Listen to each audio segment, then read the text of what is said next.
C'est à Vilvoorde, à quelques kilomètres de Bruxelles, que nous sommes allés chercher les réponses.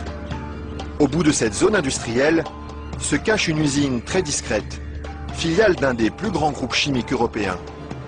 On y fabrique l'un des additifs les plus utilisés par l'industrie, le E441, plus couramment appelé gélatine. Et le responsable commercial de l'usine, Michel Vandenberg, n'est pas peu fier de nous montrer tout ce qu'on arrive à fabriquer avec son produit miracle. Alors je vais vous montrer quelques exemples des principales applications de la gélatine. On a vraiment le secteur alimentaire qui est l'application la plus importante au niveau mondial. Alors vous avez ici tous les produits gélifiés. Le premier marché pour lui, ce sont les bonbons.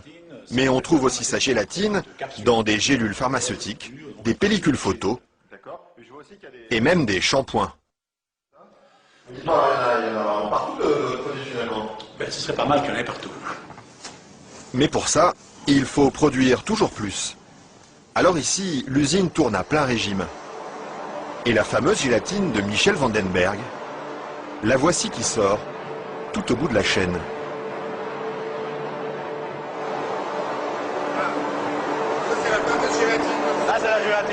Ce sont ces spaghettis qui collent aux doigts.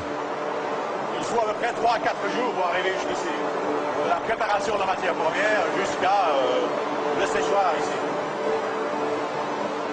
3 ou 4 jours de transformation dans les entrailles d'une usine où ces immenses cuves remplies d'acide et d'eau bouillante font régner une moiteur tropicale.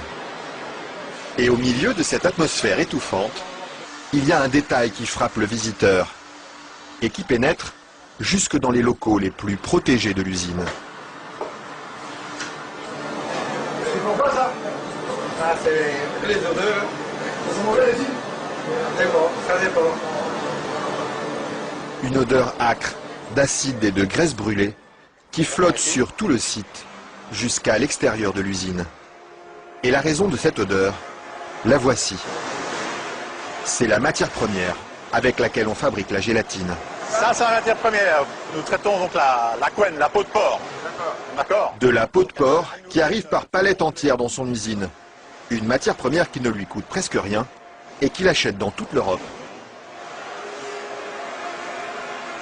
Ceci vient de Hongrie. Ça vient de Hongrie, d'accord. Voilà. Et tous les jours, près de 150 tonnes de couenne de porc attendent dans ce hangar d'être dévorées par un monstre d'acier au nom évocateur, Dinosaurus.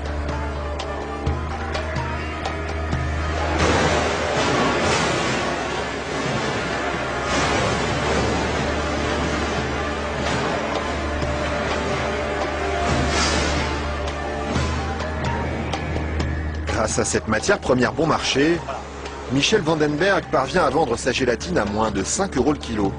Un prix défiant toute concurrence qui lui ouvre sans cesse de nouveaux marchés. Et celui qui marche bien en ce moment, c'est justement le marché des produits light. Attendez, il ne faut pas filmer ça à 1 minute. Mais voilà, ceci, qui est un beurre allégé, 40%. Alors un fromage frais, 0% matière grasse. Et chez lui, on trouve même les plus grandes marques. Mousse liégeoise de chez Auchan. Voilà, une mousse de la laitière.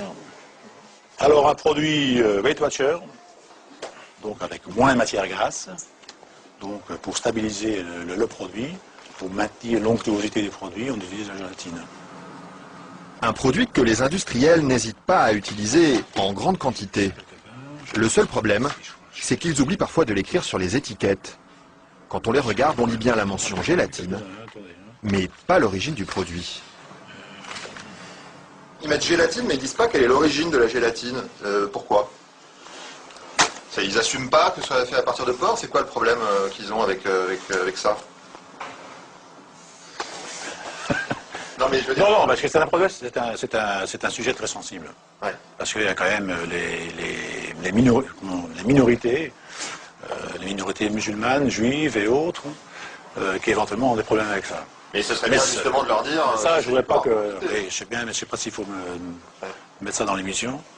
Mais oui. C'est vrai que, bon... Parce que du coup, ils savent pas si c'est du porc ou de la vache. Du coup, comment ils font pour consommer? C'est ça le problème. Il faudrait peut-être leur dire. Une question qui laisse Michel Vandenberg sans voix et à laquelle aucune marque de l'agroalimentaire n'a souhaité répondre, malgré nos nombreuses sollicitations. À croire que la gélatine de porc est un sujet sur lequel il préfère rester discret.